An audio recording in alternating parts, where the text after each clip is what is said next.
Take 3 months and don't hit nobody up first. Go ghost and see how many people call you, text you, and check up on you. Then you're gonna really know who's down for you. You see, someone out there right now is mad at you because you chose peace over drama, because you chose distance over disrespect, and you chose self-love over self-destruction. It's okay. Let them leave. They have every right to choose the experiences they want in life. They have every right to stop choosing me.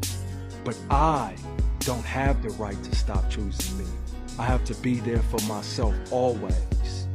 Don't beg, don't chase, know your worth, accept rejection, and choose you. I heard something the other day that sat with me real deep. Stop being the go-to person for people you can't go to.